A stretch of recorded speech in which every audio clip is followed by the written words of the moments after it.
So the ability for something to be maintained at a certain rate or level. Now how that fits in with the mine is, we all know a mine starts up and it has to shut down at some point. But B2 Gold Corporation, B2 Gold Namibia believes we want to leave Namibia and the Otjize-Njupa region and the site that we're operating in a better state than what we had found it. Okay? And this is through these sustainability initiatives, which I will be talking to you through this presentation. So first, going to talk about the 2024 financial results, which, as Eric mentioned, for production was a really good year for us. Then contribution to the government. And I really want to urge you to report on this. There's a lot of falsities and bad press out there that says that mining companies are not giving back to the country. And that is so far removed from the truth. You know, we need to get the right message out there so that we can encourage more investment in Namibia. If we get more investment into Namibia and we get the right way of thinking in Namibia, our Fraser rating will go up. And mining companies will want to invest in Namibia, which is a low-grade jurisdiction, but politically very stable.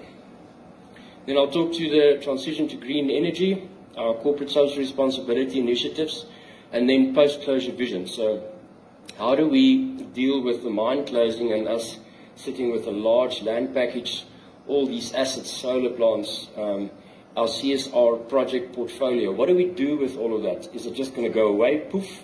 Or are we actually building or making plans right now for that to be active and sustained beyond mine closure? Good, so on the back of the 198,000 ounces of gold produced last year, we recorded revenue of 8.89 billion Namibian dollars. That's record revenue for us. And from that, we paid 2.35 billion direct taxes. So when I say direct taxes, I say corporate income tax, royalties, export levies, and non-resident shareholder tax. So the dividends that we declare to our 90% shareholder overseas, we pay a 5% tax on those dividends, and that's really part of that.